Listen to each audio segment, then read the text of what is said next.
नमस्कार। Exam happy by Jharkhand channel में आपका स्वागत है। तो दोस्तों जुड़ चुका हूं मैं यहां पर आप सभी के लिए जेटेट यानी झारखंड शिक्षक पात्रता परीक्षा की तैयारी को लेकर के। तो आपको बताते चले, यदि आप जेटेट परीक्षा की तैयारी कर रहे हैं, 1 से 5 के शिक्षक हैं या 6 से 8 के शिक्षक हैं और आपका सब्जेक्ट गणित के रूप में है, तो गणित में देखिए 1 से 5 शिक्षक के लिए 30 प्रश्न आएंगे। तो आप 30 में 30 लाने के लिए आप हमारे साथ अवश्य जुड़ जाइएगा, क्योंकि आपको हम बता देते हैं परीक्षा का फॉर्म यहाँ पर भराना शुरू हो गया है, परीक्षा का डेट भी आ गया है। ठीक है, तो अब रही बात कि इसमें कैसे तैयारी करें कि अच्छे मार्क्स आए। तो देखिए बहुत से चैनल है, बहुत सी किताबें भी आ चुकी है जो आपको यहाँ दिग्भ्रमित कर रहा है। तो आप दिग्भ्रमित नहीं होंगे, आपको हम बता देते हैं। आप JCERT टेक्स्ट बुक जो जैक की किताब है उससे पढ़ना कभी भी नहीं भूलिएगा, क्योंकि सारा प्रश्न वहीं से फंसेगा। ठीक है, तो हम आपके लिए देखिए JCERT टेक्स्ट बुक का 6 to 10 तक का मिनिमम यहाँ पर आपको हम कंप्लीट करवा रहे हैं, जिससे आपका लगभग यहाँ 30 जो प्रश्न है उसमें 25 प्रश्न आपका यहाँ से आने की संभावना रहेगी। तो आप सभी JCERT टेक्स्ट बुक से यहाँ पर मैथ का क्लास करना कभी भी नहीं भूलेंगे। जिनको अभी मिले आप क्लासेस ज्वाइन कर लीजिएगा। आपको यहाँ सारा क्लासेस जो है JCERT जैक की किताब से करवाया जा रहा है, जो कि जैक के द्वारा ऑथेंटिक किया गया है। तो आप सभी जेटेट परीक्षा में अच्छे मार्क्स लाना चाहते हैं, परचम लहराना चाहते हैं, तो आप यहाँ से जुड़ेंगे। ठीक है, देखिए आपके लिए एक ऑफर चलाया गया था, आपको एक प्रथम 100 विद्यार्थियों के लिए उसको 200 किया गया था, उसका भी देखिए अब सीट फुल हो गया है। अब 1 से 5 को शिक्षक में यदि आप जुड़ना चाहते हैं तो 700 रुपये लगेंगे, और 6 से 8 के भी शिक्षक पात्रता परीक्षा के लिए जुड़ना चाहते हैं तो अब आपको 700 रुपये लगेंगे। इसलिए आप अब जल्दी करेंगे, नहीं तो यह फी बढ़ करके आपको 1000 हो जाएगी। तो आप जल्द से जल्द जुड़ेंगे और तैयारी शुरू कर देंगे, क्योंकि आपका परीक्षा बहुत ही नज़दीक है, विलम्ब नहीं करेंगे। तो आप सभी अभी के अभी देख के जुड़ जाइएगा। मोबाइल नंबर आपको दिया गया है, वहां से आप नोट कर लेंगे और तैयारी। वीडियो में देखिए हम आपके लिए मैथ सेशन को लेकर के आए हुए हैं। मैथ सेशन यदि आप 1 to 5 शिक्षक की तैयारी कर रहे हैं या 6 to 8 मैथ साइंस शिक्षक की तैयारी कर रहे हैं, तो यह वीडियो आप ही दोनों शिक्षकों के लिए बहुत ही महत्वपूर्ण होने वाला है। देखिए यहाँ से अगर आपका सिलेबस जो अभी संशोधन करने की बात कर दी गई है, तो यहाँ से एक प्रश्न आपका हमेशा रहता है। हर शिक्षक पात्रता परीक्षा में आप देखिएगा तो गणित का प्रश्न यहाँ से एक पक्के रहता है। तो आप सभी इस वीडियो के अंत तक जुड़े रहिएगा, बने रहिएगा, देखते रहिएगा। ठीक है, चलिए प्रश्न है, आप सभी को भी आता है, आप सभी भी बना बना के कमेंट कीजिएगा, कितना जल्दी करते हैं देख लीजिएगा। इसके बेसिक चीज को भी देखिएगा, इसके ट्रिकी चीज को भी देखिएगा। ठीक है, चलिए अब यहाँ पर देख लीजिएगा। 24 तथा 42 का मौसा ज्ञात कीजिए। ठीक है, 24 तथा 42 का मौसा ज्ञात कीजिए। प्रश्न है आपका 10 होगा, 12 होगा, 6 होगा या 8 होगा। ठीक है, देखिए एग्जाम में हमें समय बचाना है, एग्जाम में हमें समय बचाना है। हम ऑप्शन भी देख करके यहाँ पर आंसर दे सकते हैं। ठीक है, और नहीं तो बनाना है तो आप विभिन्न विधियों से बना करके भी मौसा निकाल सकते हैं। ठीक है, लेकिन सबसे पहले आपको हम ऑप्शन विधि बता देते हैं कि ऑप्शन को देख करके आप कैसे मारिएगा, क्या होगा। ठीक है, देखिए यहाँ पर 24 और 42 है ना, इसका मौसा कौन होगा। आपका पहला है 10, तो 10 के पहाड़ा में देखिए आपको 24 और 42 अगर आता है तो ये 10 आंसर होगा, नहीं तो नहीं होगा। तो 10 के पहाड़ा में तो 24 आता है ना, तो 42 आता है, इसलिए यह नहीं होगा। 12 के पहाड़ा में 12 दूनी 24 तो आता है, लेकिन 42 नहीं आता है, इसलिए भी यह नहीं होगा। सी देखिए 6 के पहाड़ा में 24 भी आता है और 6 के पहाड़ा में 42 भी होगा, इसलिए 6 इसका HCF होगा। 8 के पहाड़ा में देखिए 24 तो आता है, लेकिन 42 नहीं आता है। तो ये वैसी संख्या जिससे जितनी दी गई संख्या अगर सब कट जाती है तो वही उसका HCF होता है।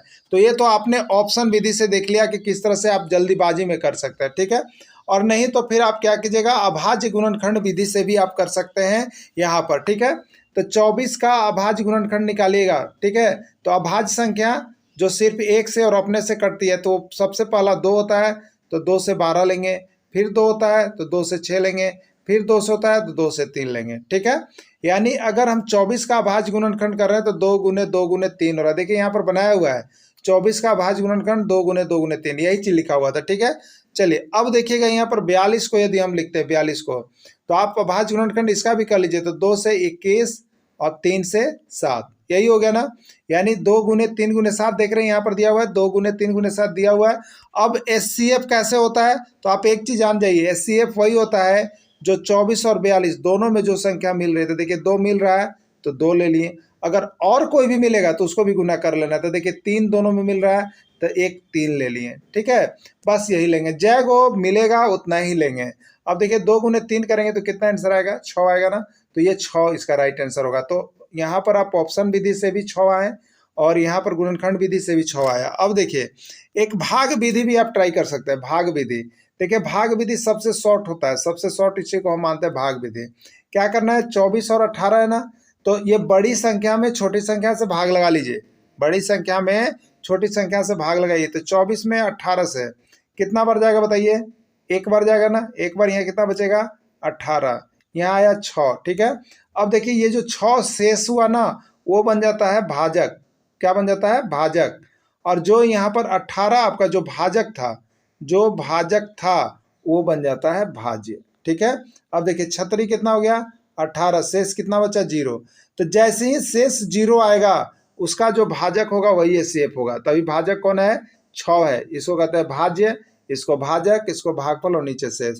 तो जिस समय शेष 0 आए उस समय जो भाजक है वही उसका आंसर होगा। तो इस तरह से भाग विधि से भी आप बना करके देखें तो आपका आंसर 6 ही आया। ठीक है, आप देख लीजिएगा, आपको जो अच्छा लगे उस विधि से आप यहाँ पर बना सकते हैं। ठीक है, चलिए देखिएगा, एक हॉल के फर्श की लंबाई तथा चौड़ाई क्रमशः 15 मीटर तथा 10 मीटर है। सबसे बड़ी मापक ज्ञात करें जिससे कमरे की लंबाई और चौड़ाई को पूरा मापा जा सके। ठीक है, एक हॉल बनाए हैं, उसका जो फर्श है जमीन का उसका लंबाई और चौड़ाई दिया हुआ है, उसका लंबाई और चौड़ाई दिया हुआ है। ठीक है, जो लंबा है वो लंबाई है, जो कम है वो चौड़ाई है। तो लंबाई कितना है 15 मीटर और चौड़ाई कितना है 10 मीटर दिया हुआ है।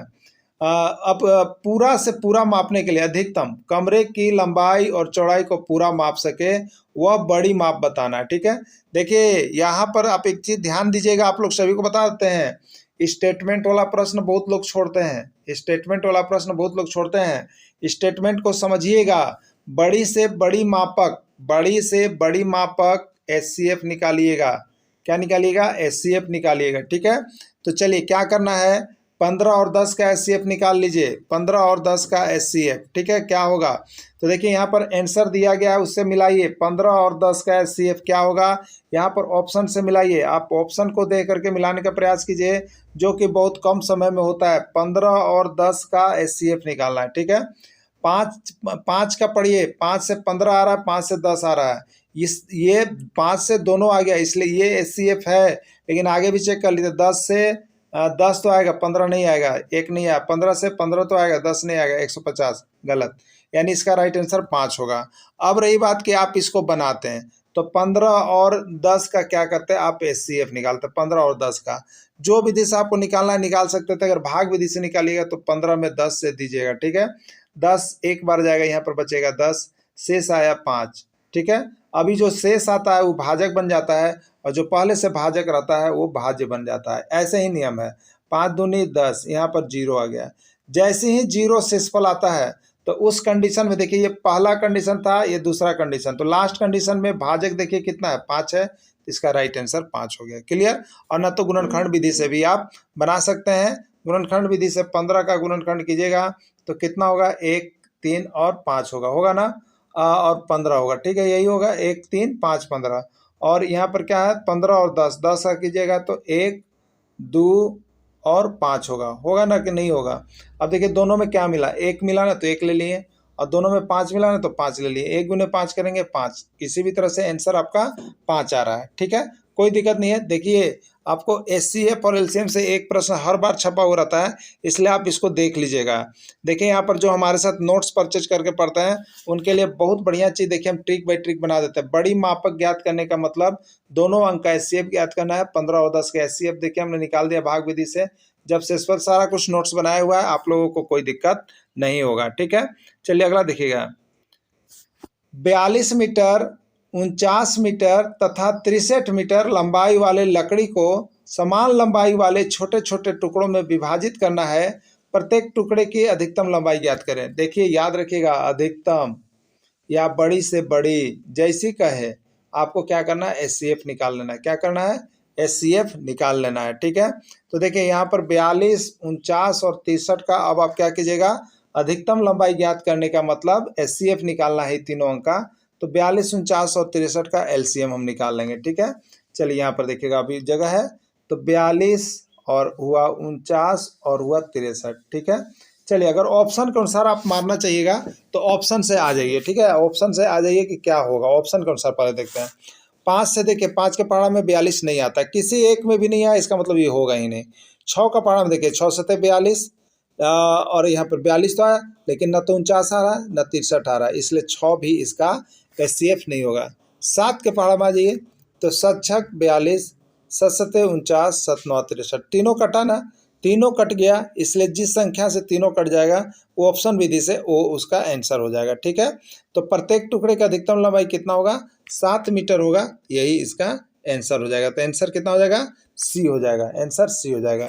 अब रही बात कि आप उसको गुणनखंड विधि से ही बना सकते हैं और विभाजन विधि से भी बना सकते हैं। ठीक है, जो आपको अच्छा लगे कर लीजिएगा। देखिए यहाँ पर विभाजन विधि से बनाया हुआ है, ये आपको ये बनाया हुआ गुणनखंड विधि से अभाज्य गुणनखंड 42 का तोड़ा हुआ है, 49 का तोड़ा हुआ है, 63 का तोड़ा हुआ है, और जो तीनों में केवल मिल रहा है वही SCF। तो तीनों में केवल देखिए 7 मिल रहा है, इसलिए इसका SCF 7 हो गया। तो गुणनखंड विधि से भी आप कर सकते हैं। ठीक है, चलिए अगला देखिएगा। 5 किलोग्राम सोयाबीन, 15 किलोग्राम बादाम तथा 45 किलोग्राम चना को मिलाकर छात्रों के बीच बांटना है। प्रत्येक छात्र को अधिकतम कितनी मात्रा दी जाए कि सभी को बराबर बराबर मिले? ठीक है, कि अधिकतम कितनी मात्रा दी जाए, ध्यान रखिएगा, हम बार बार आपको इंडिकेट कर रहे हैं, इसमें अधिकतम रहता है, SCF में अधिकतम रहेगा।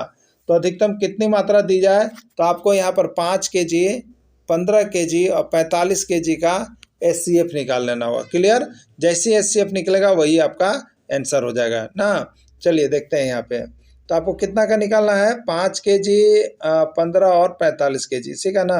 तो आइए देखते हैं, 5 kg, 15 kg और 45 kg, इसमें से देखिए कौन ऐसा पहाड़ा है जो सब में आ रहा है। ठीक है, कौन ऐसा पहाड़ा है? 6 के पहाड़ा में 5 आएगा ही नहीं, इसलिए नहीं होगा। 45 के पहाड़ा में सिर्फ 45 आएगा, ये दोनों नहीं आएगा, इसलिए नहीं होगा। 125 के पहाड़ा में तो होगा ही नहीं, लेकिन 5 के पहाड़ा में देखिए यहाँ पर। ठीक है, 5 kg, 5 या 15, 5 9 45, यानी इसका राइट आंसर कितना हो जाएगा? अधिकतम कितना कितना सबको मिलेगा? तो 55 kg मिलेगा। ठीक है, 55 kg मिलेगा। क्लियर हो गया ना? क्लियर हो रहा है कि नहीं आप लोगों को? क्लियर हो रहा है? कमेंट करते चलिए, देखते चलिए। प्रश्न को, मैथ को एकदम ट्रिकी और बहुत ही सस्ते वे में बनाइए, क्योंकि यहीं से प्रश्न छपने की पूर्ण गारंटी आपको है, इसलिए आप सभी जुड़ करके अवश्य तैयारी करते रहिए। अब देखिएगा, एक बगीचे की लंबाई 15 मीटर तथा चौड़ाई 5 मीटर है। अधिकतम लंबाई का मान बतावें जिससे कि लंबाई और चौड़ाई दोनों मापा जा सके। ठीक है, तो देखिए अधिकतम लंबाई याद रखिएगा, अधिकतम लंबाई कुछ पूछ रहा है, मतलब आज SCF को निकालिए। क्या कीजिए? SCF को निकालिए। तो SCF कैसे निकलेगा बताइए? SCF कैसे, किसका निकालना था? 15 मीटर तथा 5 मीटर है, 15 और 5 मीटर है। ठीक है, यही है ना, 15 और 5 मीटर, 15 मीटर है और 5 मीटर है। हमने क्या बताया था कि ऑप्शन देखिए, ऑप्शन देख के देखिए कि यहाँ जो संख्या दिया है वो यहाँ दी गई संख्या से कट रहेगा नहीं। जो 6 के पहाड़ा में ना तो 15 आएगा ना तो 5 आएगा, ये नहीं है SCF। 7 के पहाड़ा में ना तो 15 कटेगा ना 5 कटेगा, ये भी नहीं है। 8 के पहाड़ा में तो 15 कटेगा ना तो 5 कटेगा, ये भी नहीं है। लेकिन 5 के पहाड़ा में 15 भी कटेगा और 5 भी कटेगा, कटेगा ना, इसलिए यही इसका SCF हो जाएगा। तो किस विधि से है? ये ऑप्शन दे करके बनाना है, ऑप्शन दे करके ही बना लीजिए। ठीक है, ज़्यादा समय उसमें नहीं जाता है। जब ऑप्शन नहीं समझ में आ रहा हो तब जा करके उसको हल करना है, तो कहीं से जा करके हल कर लीजिएगा। ठीक है, तो मैथ को भी देखिए हम आपको बहुत ही जो भी चैप्टर पढ़ाएंगे ना आपको देखिए तो हम बेसिक चीज़ दे देंगे। इसलिए जो भी अभी तक नहीं जुड़े हैं भाई बहन, तो देखिए आपको JTT एग्जाम होने से पहले अगर 2 दिन भी बचा होगा तो आपको देखिए हम JCRT का पूरा कंप्लीट करवा रहे हैं, बाहर का नहीं करवा रहे हो। वो भी चैप्टर और PDF, चैप्टर के साथ PDF और क्लास भी मिल रहा है सिर्फ और सिर्फ 500 रुपये में। तो आप सभी जरूर जुड़ जाइए। और यहाँ से अगर 1 to 5 की तैयारी कर रहे हैं, 6 to 8 की तैयारी कर रहे हैं, तो दोनों के लिए अगर जुड़ते हैं तो आपको 800 रुपये में दिया जा रहा है। इसलिए जल्दी जल्दी जुड़ कर तैयारी कीजिए, क्योंकि हैंड रिटेन नोट्स किसी के पास नहीं है और कोई ऑथेंटिक नहीं है। लेकिन यहाँ पर तो हम आपको चैप्टर बाय चैप्टर लिख के दे रहे हैं, जो समझिए आपके लिए रामबाण काम करेगा। ठीक है, चलिए अगला देखिएगा। अगला प्रश्न है 3/7, 4/7 और 5/7 का मौसा ज्ञात कीजिए। 3/7, 4/7 और 5/7 का मौसा ज्ञात कीजिए। 1001 बारी मारने वाला प्रश्न है और ये एमवीवीआई प्रश्न है, ठीक है, जो आपके एग्जाम में छपता ही अभी तक देखिएगा हर बार के एग्जाम में ये प्रश्न आपको रहा है, ठीक है। चलिए अब देखिए इसको कैसे करेंगे सो देख लीजिए। आपके पास प्रश्न है 3/7, 4/7/5। ऊपर वाले को अंश कहते हैं, नीचे वाले को हर कहते हैं। ऊपर वाले को अंश, नीचे वाले को हर, ऊपर वाले को अंश, नीचे वाले को हर, ठीक है। देखिए अगर एच मौस कहेगा, मौस याद रखिए, इसे मौसा भी आ सकता है और इसी प्रश्न को लसा भी हम कर सकते हैं, ठीक है। यदि मौसा पूछेगा, मौसा, तो ऊपर वाला यानी अंश वाला का मौसा और नीचे वाला का हर वाला का लसा निकालना है। क्लियर रहिएगा, मौसा पूछ रहा है तो अंश में मौसा होगा, यदि लसा पूछ रहा है तो अंश में लसा होगा, और इसका अनुसार यहाँ पर बना लेना आपको, ठीक है। तो जो पूछेगा उसका अंश में होगा और बाकी नीचे उसका अपोजिट के अंश का हर होता है, तो हर का लघुत्तम करेंगे, ठीक है। हम लोग को यहाँ पर समझ आ गया।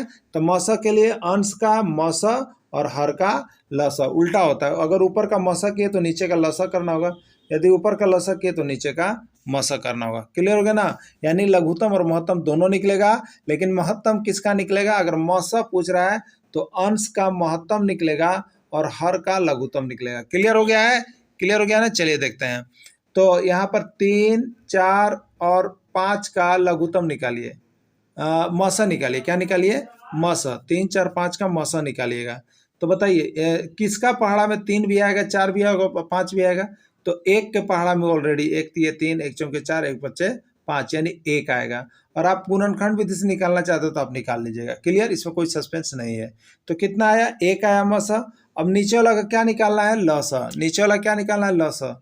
तो 7, 7, 7 का लसा क्या होगा बताइए? 7 से जाएगा ना एक बार, 7 एकम 7, 7 एकम 7, 7, 7, यानी कितना हो गया? इसका लसा 7 हो गया।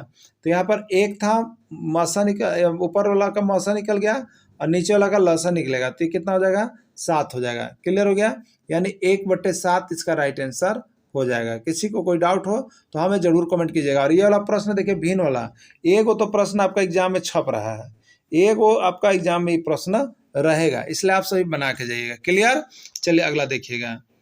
यहाँ पर देखिए बनाया हुआ है कि अंश वाली संख्या का मौसा होता है और हर वाली संख्या का लसा होता है। क्लियर हो गया ना। तो 3, 4, 5 का मौसा और यहाँ पर 7, 7, 7 का लसा निकाला, 1/7 आया। चलिए अब यह प्रश्न है, आपको कमेंट करना आप सभी को। 2/5, 3/5, 4/5 का मौसा क्या होगा? कमेंट कीजिए, हम आपको देख रहे हैं। 2/5, 3/5, 4/5, 1/5 क्या होगा? ठीक है, देखिए यहाँ पर आप सबसे पहले देख लीजिएगा, मौसा निकालना है। मौसा तो ऊपर वाला का मौसा, अगर लसा कहेगा तो ऊपर वाला का लसा और नीचे वाला जस्ट उसका, अगर ऊपर मौसा है तो नीचे लसा होगा, अगर ऊपर लसा है तो नीचे मौसा होगा। क्लियर हो गया ना। तो इसमें क्या करना है बताइए हमको? जब हर सब बराबर है, सब क्या है? आपस में बराबर है, और निकालना क्या है? मौसा। तो ऊपर वाले का मौसा होगा, यानी 2, 3, 4 का मौसा निकालिए। ठीक है, ये किससे जाएगा बताइए? किसी से नहीं जा रहा है, जा रहा है क्या? तो 2, 3 और 4 का आप मौसा निकाल लीजिए। तो 2 को देखिएगा तो 1, 2, 3 को देखिएगा तो 1, 3 और 4 को देखिएगा तो 1, 2, 4। तो इसमें क्या मिल रहा है आपको? 1 मिल रहा है। ऑप्शन क्या मिल रहा है? 1 आ रहा है। अब देखिए यहाँ पर, और 5, 5, 5 का क्या निकालिएगा बताइए? 5, 5, 5 का लौसा निकालिएगा। तो 5, 5, 5 का हम लौसा निकालेंगे तो 5 से देंगे तो 1, 1, 1, यानी 5 आंसर होगा। ठीक है, यानी इसका राइट आंसर कितना हो गया? तो हर में हो गया 1 और अंश में हो गया हर अंश में हो गया कितना? 1 और हर में हो गया 5, और यही हो गया आपका मौसा। ठीक है, मौसा यही हो गया। तो क्लियर हो गया, 1/5 इसका राइट आंसर हो जाएगा। देखिए आप सभी बनाते रहिएगा, देखते रहिएगा। और इस पर आधारित एक प्रश्न और मैं दे देता हूँ। 3/7, 4/7, 5/7 और 6/7 का मौसा क्या होगा? का मौसा क्या होगा आपको बतलाना है। क्लियर है? तो आप सभी लिख करके हमको कमेंट कीजिएगा, बताइएगा कि किसका आंसर सही हुआ। तो हम आपको चैप्टर बाय चैप्टर करवा दे रहे हैं, इसके बाद आपका मैथ का नेक्स्ट चैप्टर हो जाएगा। वीडियो को अंत तक जुड़े रहे, धन्यवाद।